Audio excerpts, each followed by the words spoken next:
And thank you everyone for joining. Great to be with you this afternoon. I hope you've got a really exciting discussion. Anthony Greer from TALO will do a presentation shortly, and then I'll ask a couple of questions and open up for more Q&A. So do ask your questions in the chat, and we'll try and make sure we cover them. Just with a few words of introduction for those that don't know me. Uh, Nigel Banks, I'm Technical Director at Octopus Energy. I lead on our work on decarbonising housing and largely working in new build to date, working with house builders. And I thought it'd be worth just sort of 60 seconds at the start on a bit of context from today's Committee on Climate Change Carbon Budget 7 report and how that perhaps feeds into the discussion today. So hopefully some of you may have looked at that. If you haven't, it's definitely worth having a look, or reading the summary that Carbon Brief put out, which is excellent. I think there are a couple of key headlines that came out to me. One, hopefully, the argument over heat pumps versus hydrogen or electrification versus hydrogen is hopefully dead. They'll come out very clear that there is no role for hydrogen in heat in buildings, and electrification and heat networks are the answer, which we strongly support. Also, a massive upscaling of solar, battery, and wind and smart controls are required to decarbonise the economy. Initially, decarbonise existing sectors, and then as we electrify transport and heat, need to increase and it is quite staggering volume, sort of 5 times as much solar, 5 times as much battery, 5 times as much wind as where we are today, and doubling that often in the next 5 years. The one interesting bit which I have previously spoken on, which I find interesting, is they've come out with a very limited view on deep retrofit and a support for sort of limited or extensive low-cost interventions, but only 15,000 homes need solid wall insulation by 2050 in their balanced pathway, which is I find quite surprising and staggering. But a really clear view that new homes need to be very energy efficient, and new homes need to be on electric heating systems, whether that be heat pumps or direct electrical systems. So, and I think we also have lessons to learn from other countries that are doing this well. So one of the big things that is pointed to in the report is other countries have accelerated the adoption of heat pumps much quicker. A lot of that's been in new homes. And one of the countries that is looked at is the Nordics. And today we're going to hear from Anthony and some of the lessons and the technology that they're bringing from Finland to the UK. So I will hand over to you, Anthony, if you want to share your screen and give questions, and just a reminder to add questions in the chat, and we'll pick that up from there. Over to you, Anthony. Great, thank you, Nigel. I hope you can see that screen now.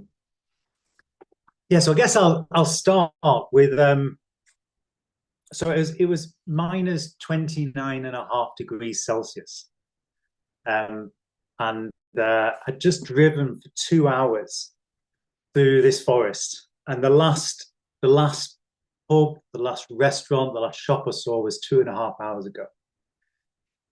It was snowing pretty horizontally, and I stepped out of the car in what I thought was all my warm gear, and I was so cold. I was cold through to my bones in my knees. I remember my knees aching within seconds. And then the gentleman I was going to meet, called Sampo, he stepped out of the building to welcome me and walked across the icy car park with an open hand to shake my hand, wearing light coloured chinos and a short, what I could only see as a short summer shirt, a short sleeve summer shirt. And that was kind of my first indicator, things that might be a little bit different here. And it carried on. And this is kind of the beginning of my journey of really getting my head around a different mindset. We were talking at that trip about a project we were looking at, which was a house for autistic adults to live in. And there's one room, which was sort of the breakout room, where they can go in with any anger and thrash around and you wouldn't damage it. And it had a really high specification for the walls, so they couldn't be damaged when they were being hit, etc. And I went to the guys at the factory and said, "Can you do this really high specification plasterboard for the walls?" And they looked at me with this face of utter confusion. "All our walls like that, aren't yours?" And again, it was this sort of different view on how you build houses, which has been driven by drivers for many decades in a very different place and direction. And that's when I realized there was a real opportunity here to do much more than just provide homes, but look at how we can do this quite differently. So sort of a bit of background on Finland. So I was in northern middle Finland, which is where the factory that produces the houses, this house system we use, is based. And about 70% of new homes in Finland are prefabricated offsite. It's the norm. It's just how houses are built. And you don't actually sit there and go, oh, should we do an offsite manufactured home? You say, what outcomes do we want from our project? What would we like to see in terms of energy performance, quality, and all the other drivers that get you to it? And it seems a very evolved market. And we started exploring, well, how did it get to this place? And what were the drivers for this market to go 70% off-site when in the UK we're only just really starting our journey in earnest? And there's some obvious drivers, like I've alluded to. So the climate there can be brutal. So in winter in the north, it can be like minus 50 degrees Celsius outside. But interestingly, in the summer, down in Helsinki area, it can be plus 30. And actually the temperature profile of that area is very similar to Cornwall. So it's curious when you see things come out of that the concept that we now have of overheating, which is only relatively come into our regulations as we've become more energy efficient with our homes, has been an issue there for decades and resolved many years ago. And then the other big driver is, if it's really cold outside, you do not want to be working outside for any longer than you really have to. And you don't want to be using wet trades because everything freezes and it just stops everything from working. So we've seen some different priorities and different ways of operating. The other differences we've seen are within the market. So they don't really have the large development projects that we see, 1,500, 200 homes done by a big PLC. There's so much land there and relatively few people that actually a lot of the developments is one house over there, 2 houses or 5 houses. And often the people building the houses will have a lifelong connection with what they've just delivered. So we're seeing that some real priorities have come up through, it has to be design flexible. Pretty much every project is bespoke. But the price pressure is just the same. So they've had to develop systems that allow you to deliver super low energy homes that are design flexible, but still cost efficient.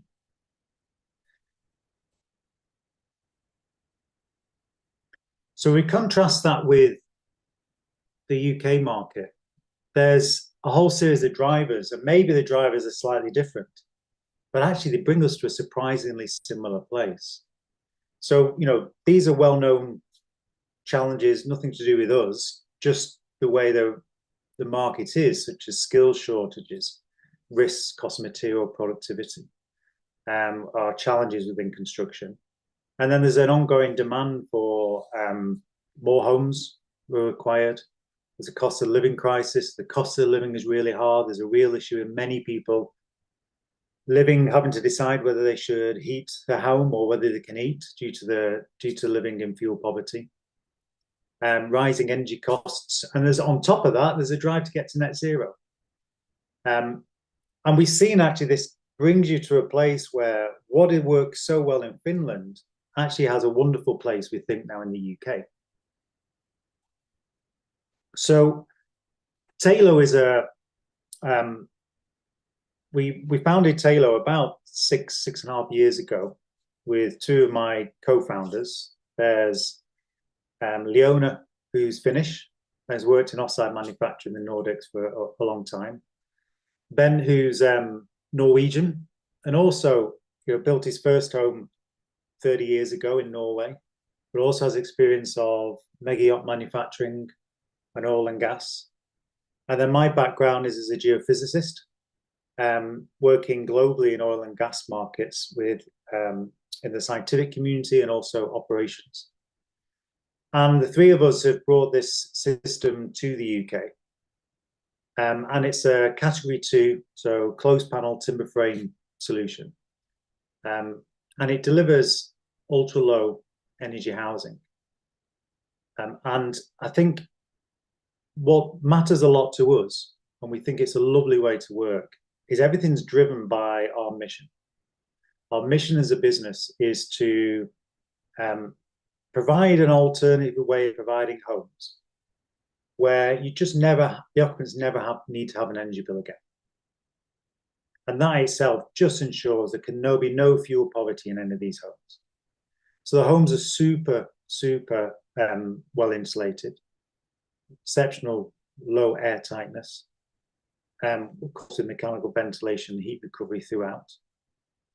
And that puts us in a place where typically we exceed the thresholds to be considered a passive house energy standards. We typically exceed that by about 25%.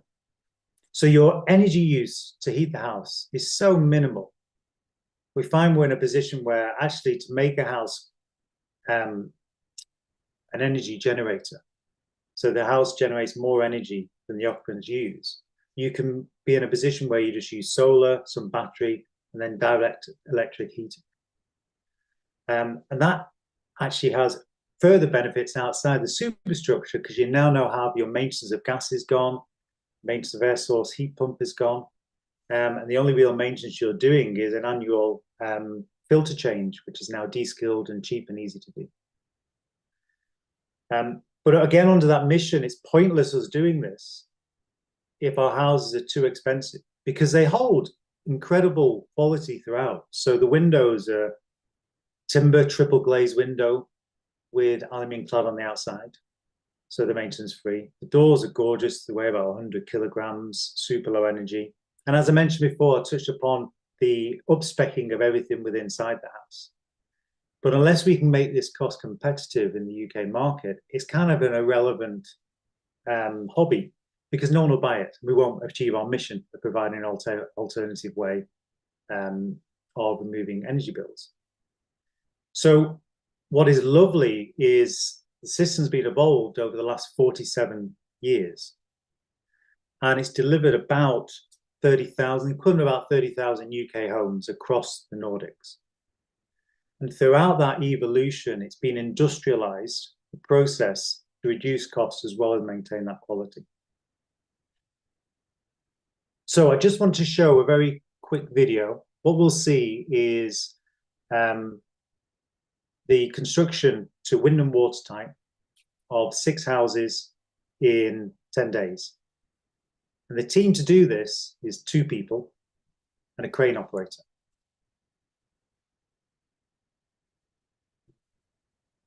So there's a day ticker on the bottom left, and the wall sections are very long. They're the length of an articulated lorry, not the width.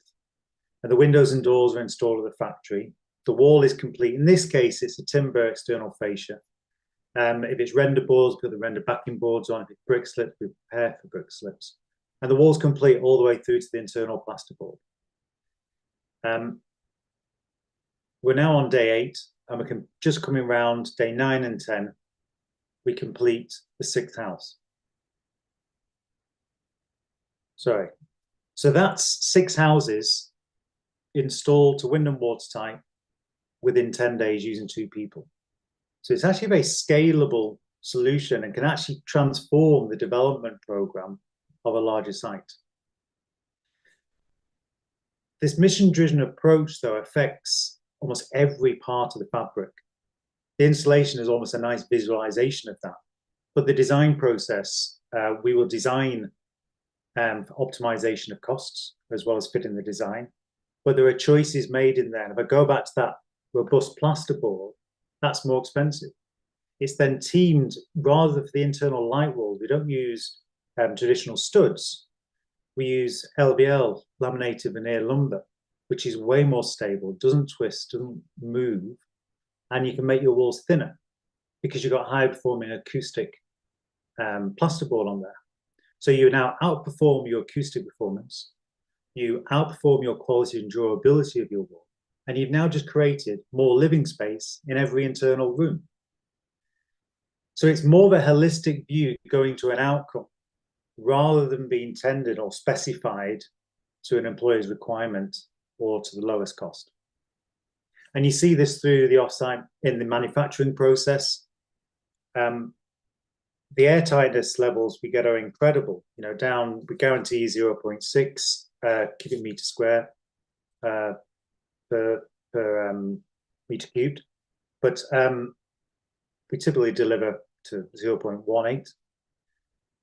But what really matters is we're doing sealing up with this incredible tape, but putting that on carefully and putting that on slapdash makes a massive difference.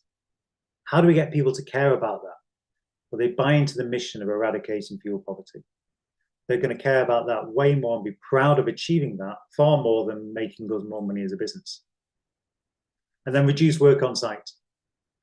We do have a skills shortage, but this model works really nicely in using relatively few people to install houses quickly, but still allows the trades then to come in afterwards and integrate with the local community.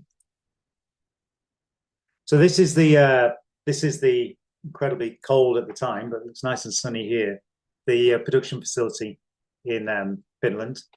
And actually we'll be replicating this with factories in the UK. And the only bit we actually need to replicate is the L-shaped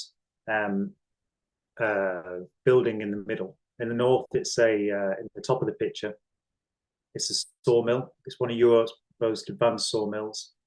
And what's important to pull out of this is there's no waste anywhere. Everything's recycled. And there's no timber stored outside once it's been dried. So once it gets dried in the biomass kiln, it's then manufactured inside. And because the timber is dry, it doesn't want to twist, warp, or move.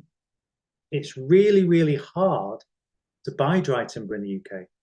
The supply chain just doesn't recognize it needs to stay dry, which then means if I was to go and buy a timber frame kit from a UK supplier of how they normally do it, it costs about 10 times as much because there's an awful lot of stuff in there holding the timber straight when it wants to bend.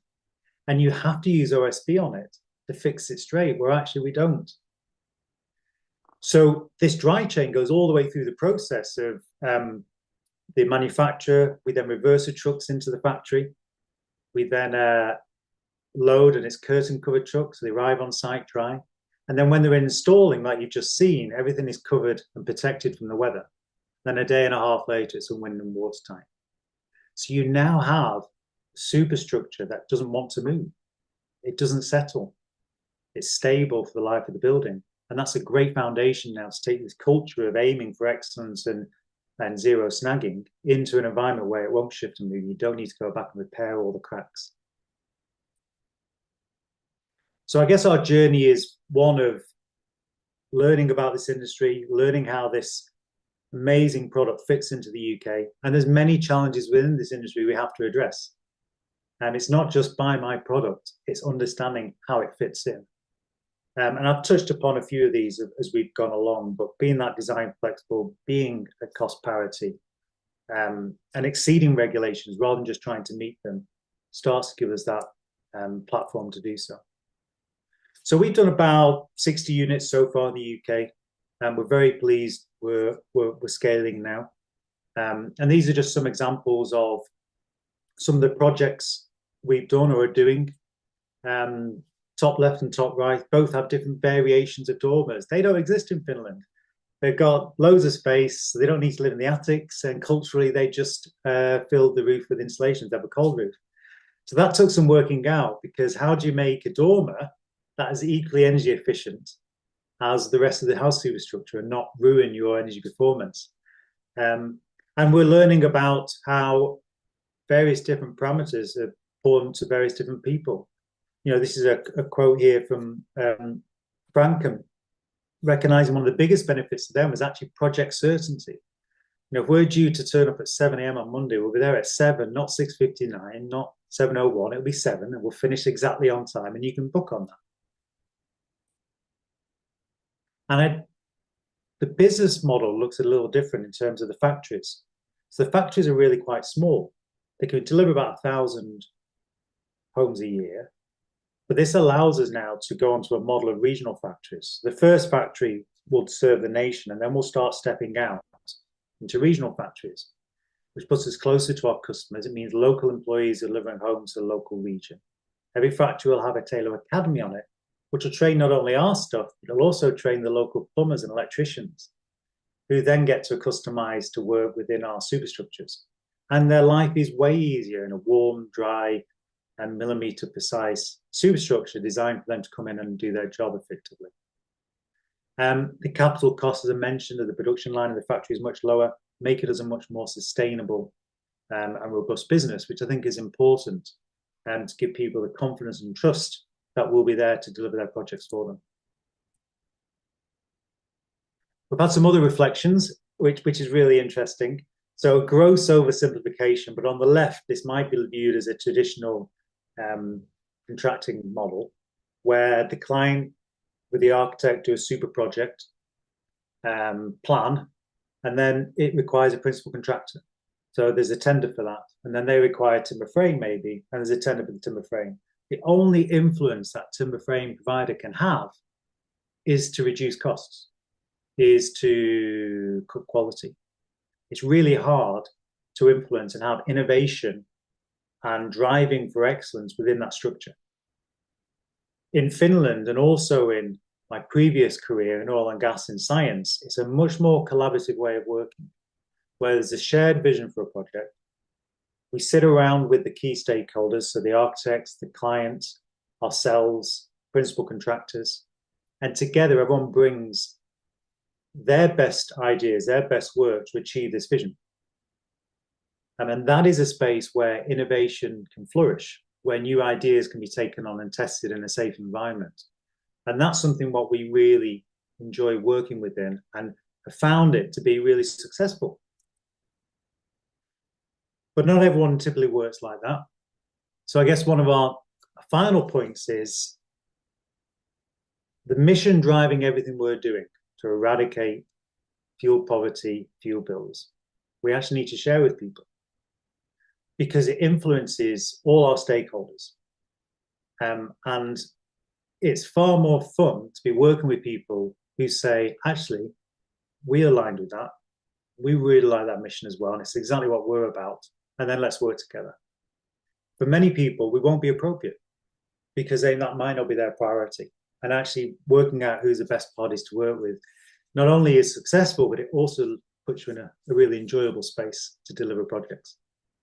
And here, this is part of the reason why I'm excited to be talking today as part of Mesh's webinar series. Is there a great example?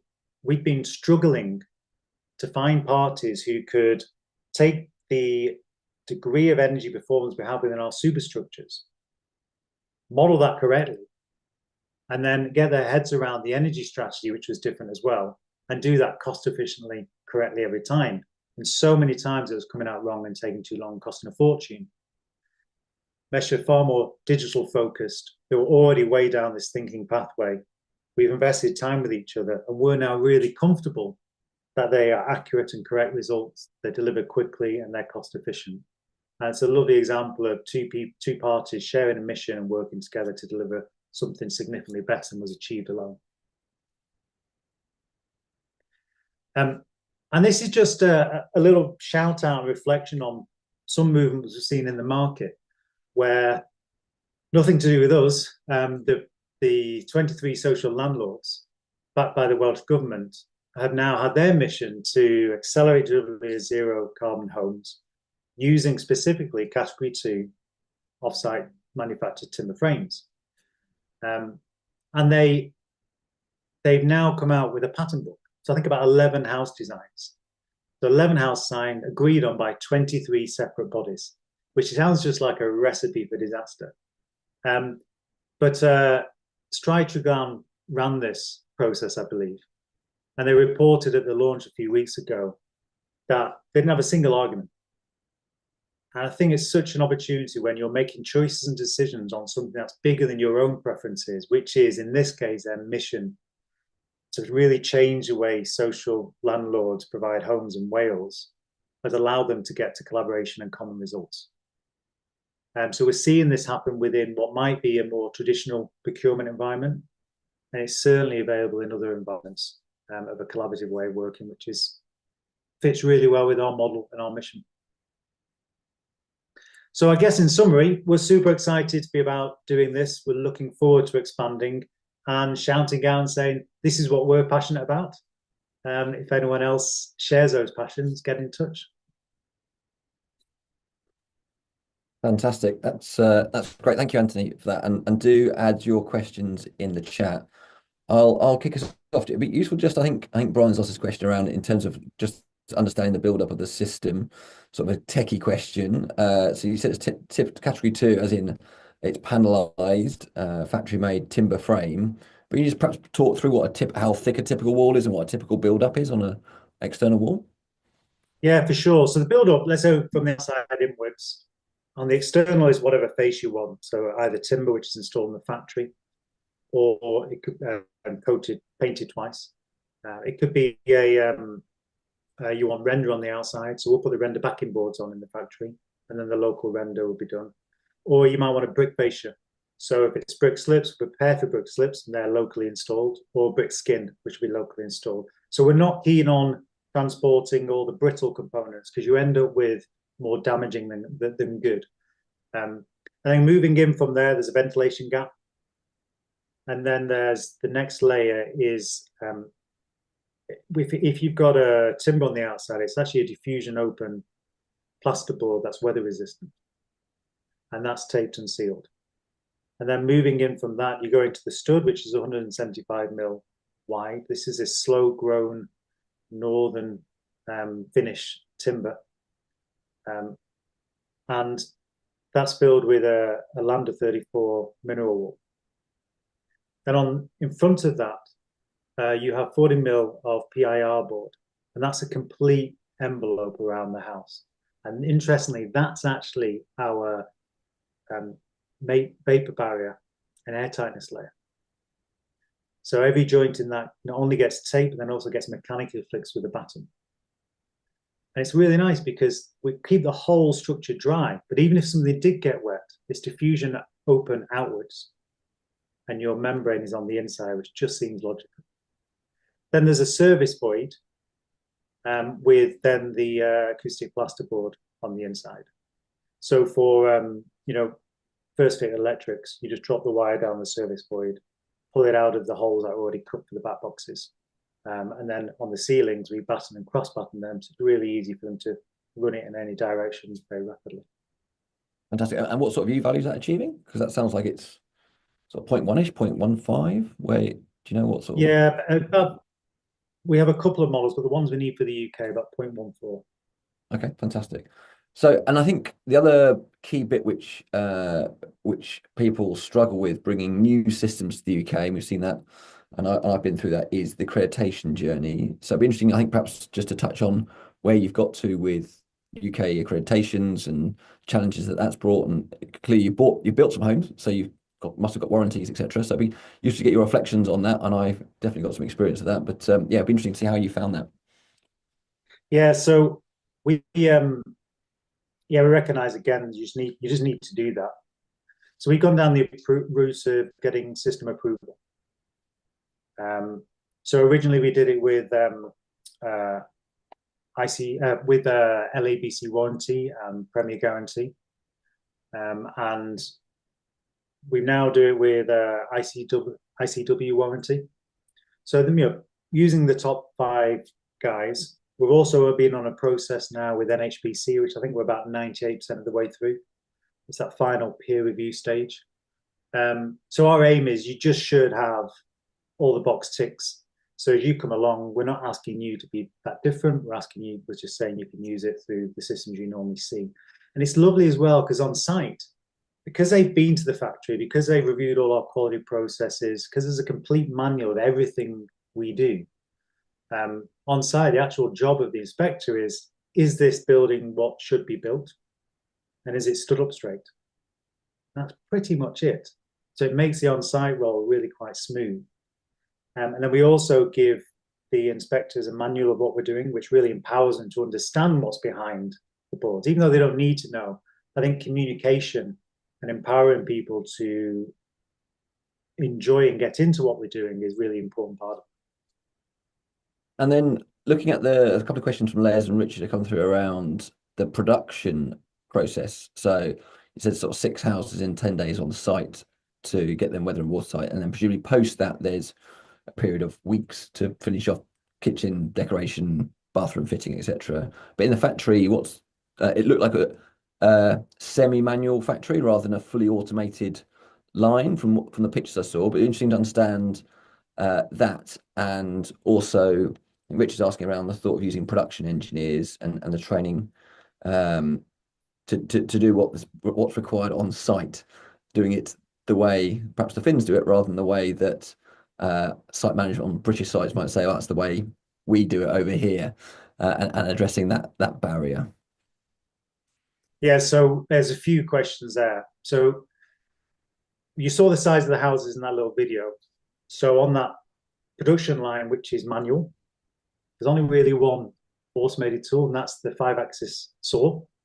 Because your timber's straight and you get your cuts perfect, everything else just flows. But we'll manufacture a house before lunch. It's really quite an efficient, rapid process, even though it's manual. But it's back to that industrialization point. Industrialization doesn't automatically mean lots of robots. It means process and understanding how to do it correctly and efficiently. So that gets that done really quickly. Yes, on site, once we got to wind and watertight, we then have our second team. So these are all TALO people who then come in and take it to airtight and put up the internal walls and finish off the insulation. You saw the roof is roof trusses, that needs insulating on the inside. So there's another couple of days of work sort of there. And then I think there's a huge opportunity here. And maybe this is what Richard is alluding to, I'm not sure. But to look at this slightly differently. So the part about the TALO Academy is the follow-on trades are not within our control. But we can absolutely support people to come in and learn how to work more efficiently in this way. And I think that's a much more healthy environment for us to be supporting the local businesses to improve their efficiency, their reliability, their profitability, than it is us saying, let's do everything ourselves. It's more scalable and puts more economy into the local community. So that's kind of our model. Anything we do, we completely control, and then we support before and afterwards to make their development of what they do. And how have you found on the project so far the bits that are outside of your control, the groundwork, putting the foundations in, the follow-on trades, perhaps deciding that they want to put a cable in a different way and just drilling a hole through your wall and doing things differently. And it's those sort of bits, I think perhaps that's where, managing that side of it can be particularly tricky. And certainly my experience at Ilka Homes was the factory got very good very quick, and the install process got very good very quick. But the interface with the traditional trades and that relationship piece can be very challenging. So yeah, be interested experiences so far, and you think that's largely a training piece, or is there something else that you're thinking that, and perhaps you see differently in Finnish culture that we need to try and transport to the UK? Yeah, well, it's a good point, and I'm sure I'm sensing the experiences you had are ones we shared. We've turned up to rather big. So we started this 7 years ago. So we've tiptoed through, and we learned early on that the way foundations are done in the UK is very different to the way you do them in Scandinavia, the Nordics. And our experience on our first project was the local way where it had to happen, cost about 10 times as much, created a swimming pool rather than a drainable platform, took 4 times as long. And it was really quite hard for us to understand what was going on. So yeah, I think part of it is supporting them to change. And we recognize that the planning and thought stages within a traditional builder are very different locations to what we require. So I think this comes back to alignment of parties who really want to do this with us. So it's finding the partners that you can work with. Exactly. Yeah. And if the point of my presentation about saying this is what we're doing, who else is interested, is far more valuable than buy our product because it's cheaper or something, or you're forced to, because you need that engagement. So we protected ourselves within our system of checkpoints and when things have to happen. But some parties will find that more easy than others. But I think it is about finding that cultural fit that makes that friction as least as possible. But I think also once we find that once someone's been through the process once, I believe the next stage, the next time around, will be much easier for them. And it's as much about what's new and different. So I want to come on to build costs and energy costs in a second, but there's just a question that come through from is it Farita around mortgageability and warranties, and I presume with the warranties you've achieved, have you had any issues with warrantability so far? No, the nice thing about the system approval is mortgageability just doesn't seem to be an issue. So I think with the ICW, they're approved by 95% of the high street mortgage lenders. So people getting mortgages has just been a non-issue. And you think about it, vast majority of the large major house builders actually use a timber frame clad with bricks on the outside. If you go to one of the major ones, it's no different really. It's just much higher quality and a different focus and purpose. Yep. So yeah, so we've had no issues with mortgageability. And in terms of the factory can do the designs and styles of housing that within some parameters, but like most open panel or closed panel timber frame, it's quite flexible, presumably. Yeah, it's really very flexible. I think, we don't like circles and curves. There's not a lot of demand for that, round walls. And some spans that are exceptionally large, we try not to use steels ever. We've had to once or twice. But they're quite rare occasions. So in the majority of the houses we deliver, it's a non-issue really. Right. We're able to deliver those things. And you mentioned cost, and certainly cost was, I think, has been the biggest barrier, partly because that the industry, the experience I had is that the house building industry has got very good at bashing its supply chain to get things as cheap as possible. And as a result of that, it is actually extremely cost effective to build a house the way it's built today in terms of material cost. The labor cost, though, has shot up and the labor requirements has shot up. And that's potentially why a lot of the bigger house builders have moved increasingly to panelized systems and are looking at cladding systems and that space. And I think that is shifting to a higher material cost but lower labor cost piece. Is that broadly how your economics stacks up? And are you trying to compete on price with those big guys, or are you trying to target a different part of the market? I guess would be my sort of question. Yeah, so I guess to your first point, the price, we do use incredibly high quality materials. So yes, they cost a lot. We're incredibly efficient in production and installation, so our manpower costs come down, and maybe some of the economic change that you're referring to has worked in our favour, so that's good. And then we also look at it holistically. So on the capital expenditure, within that, they will include within a project viability the cost of the heating. So how much plumbing do you have to do around the house? Do you use an air source heat pump or gas or electric? All these other secondary things that are knowns that they can choose to come holistically over to what we do. And in that case there, we're finding ourselves to be in cost parity in most places. I think there are still some markets where the wages are really much lower than elsewhere in the country. And I think in those we're still a little bit more expensive.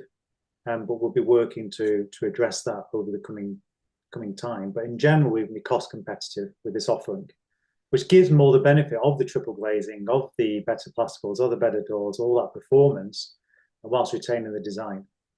So I think that's where we see ourselves right now. And it all becomes even more competitive once we're manufacturing in the UK, of course.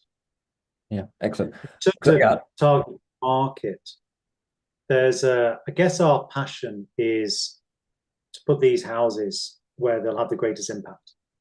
So if we can work with housing associations, social landlords, that's just an awesome home for these, because we then just take away the cost of energy bills from that community of people, which would be a real big impact.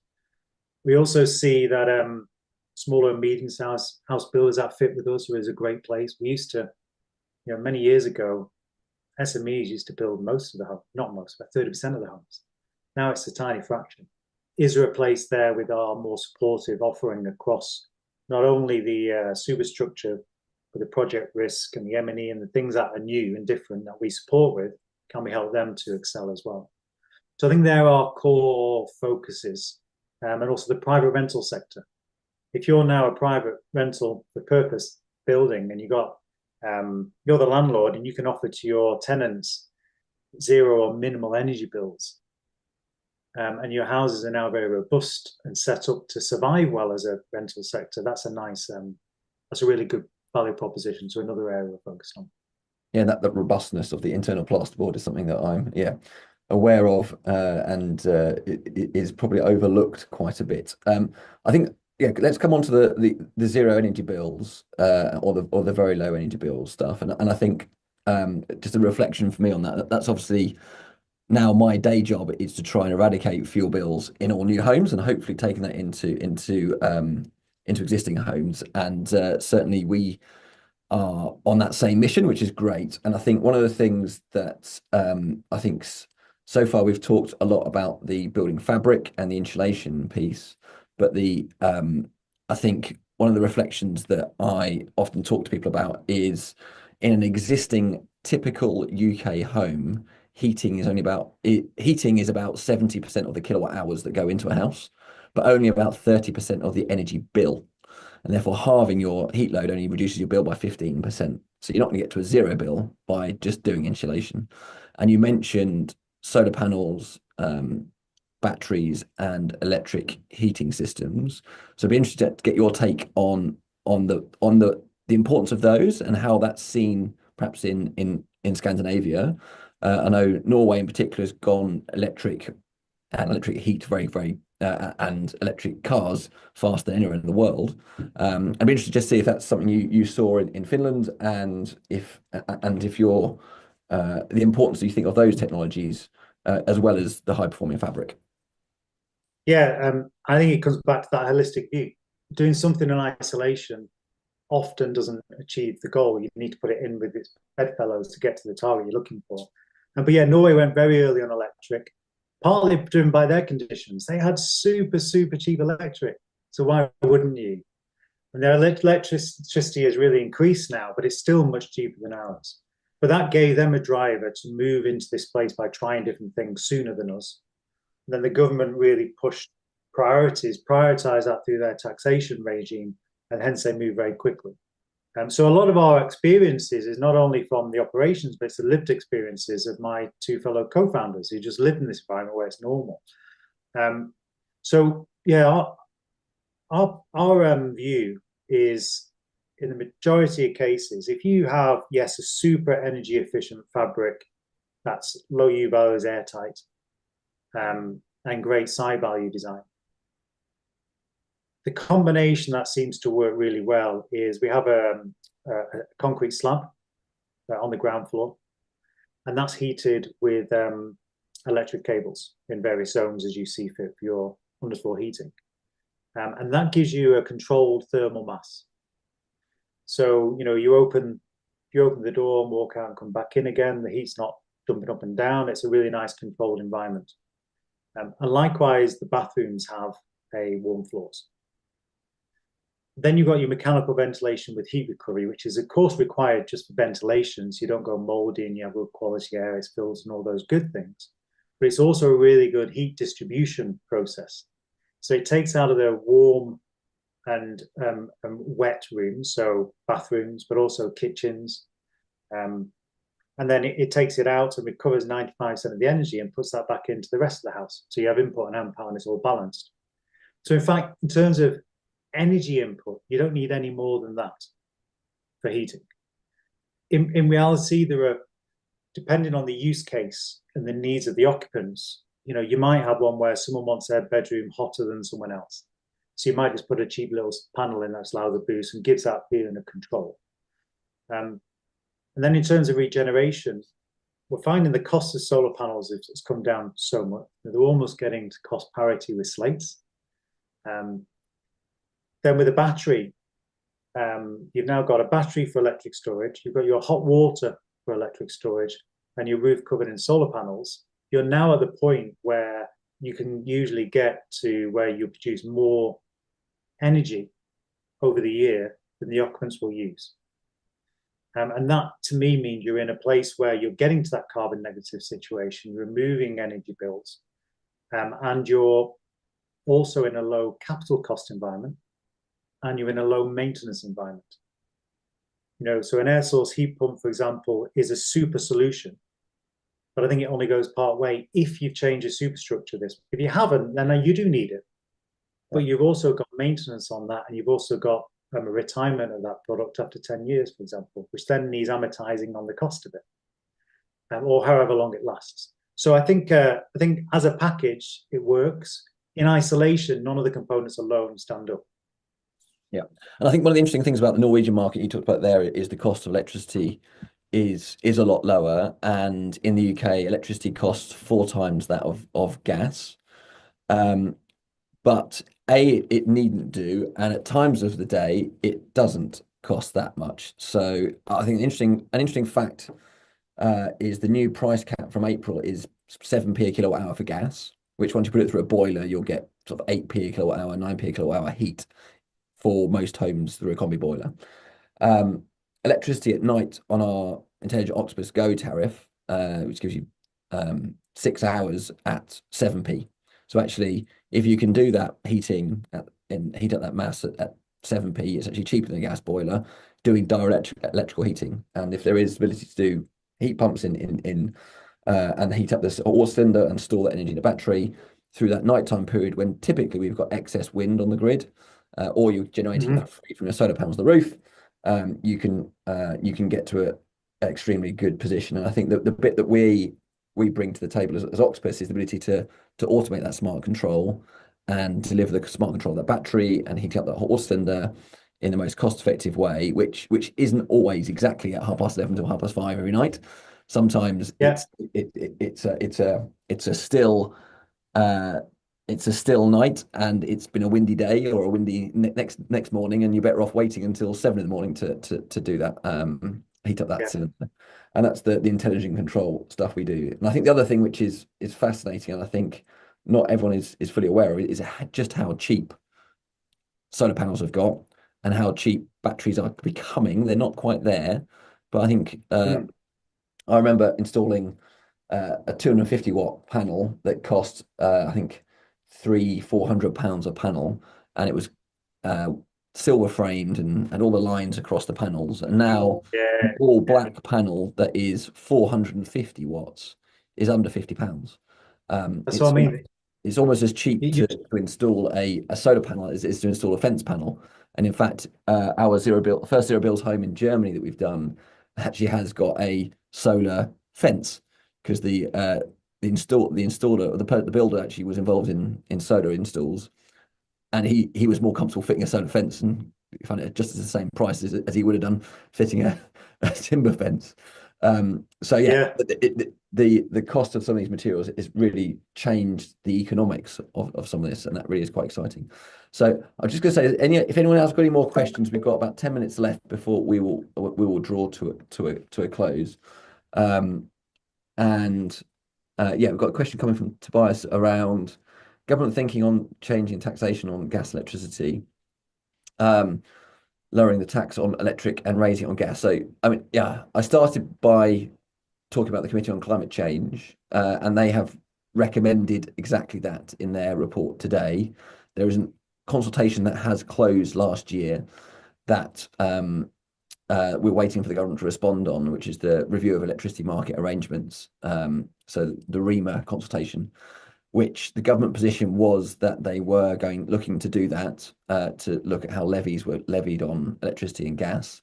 The other thing which we're strong advocates for Octopus is disconnecting gas from being the driver of electricity pricing. So if you look at the chart of the price of gas and the price of electricity, they exactly correlate. And that's because electricity typically sets the price of gas. Sorry, gas typically sets the price of electricity on our system. But in parts of the country that doesn't need to be the case. So actually in Scotland currently has the highest industrial prices in Europe, potentially the world. But if the market was redesigned, it would have the lowest costs of electricity in Europe, lower than Norway. Wow. And that is a massive opportunity for industry to then relocate to Scotland, for some of the new low carbon technologies to be located in Scotland. Why we're fitting data centers in Slough rather than in Aberdeen is beyond me, where we haven't got electricity in place. So it's a really interesting question, and there is a lot of lobbying going on in both directions, I would say. And hopefully we'll find out this summer the direction that the government is taking. So perhaps one last question I think has come in from Simon. It's just around the economics of setting up factories in the UK.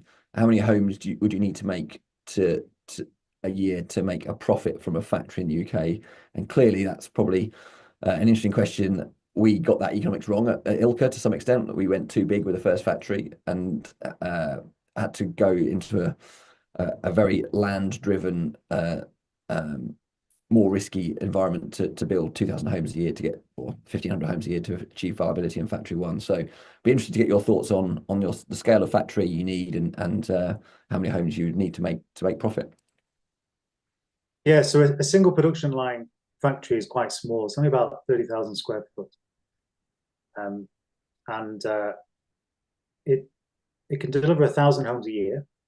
You know, if we take a small three-bed semi as sort of a unit, so about 1,000 of those a year. But it'll break even, cash flow break even at about 200. So it's actually quite a low barrier to being viable. And that's one of the things that allows us to look at this regional model. So, you know, classical economics would say build a big factory, reduce your overheads per unit and improve the economy. But I think behavioral economics says actually put them closer to where the customers are, put them into that local environment and play a different game. So yeah, it's only about 200 homes a year that would are required to make them viable. And where are you in that cycle of getting to enough volume to make sense? So presumably the first homes that have been built have been manufactured in Finland and transported across. At what point are you looking for factories? Are you thinking of setting up, or are you looking for investment? Yeah, so What's the position that you're in where now? we're at in our journey right now is we're just in a process of raising a relatively small amount of capital to allow us to open up the first factory. Once that's closed, it's about a 10-month process before that factory comes into operation. And a lot of that is sending people out to Finland for training and embedding them into the culture out there. This is what we're creating over here. And so, yeah, so let's say about a year away. So next year we'll be producing in the UK in the first factory. Fantastic. That's great. Well, I think we will probably draw it to a close unless anyone's got any final questions. I think it's been really interesting to hear, and yeah, your opening telling of a story of being minus 29 degrees. I have experienced that once on the top of a French mountain, and yes, it certainly drives you to think about having to do things differently and not want to be outside. And I think the other thing which one of my friends I lived with in France was from the Arctic Circle. And yeah, not having light for most of the year or most of the winter also probably drives an offsite push. But we certainly have some pretty awful weather in winter. I know Bristol has rain probably 70% of days of the year, and getting a watertight shell up quickly is a real challenge. So yeah, a really great talk. I think there's people coming in saying really interesting insights. So thank you very much, Anthony. And yeah, Great. good luck. Thank you, Kevin. Good luck with what you're doing. We'll leave it there. Thank you, Nigel. Much appreciated. Bye. Bye.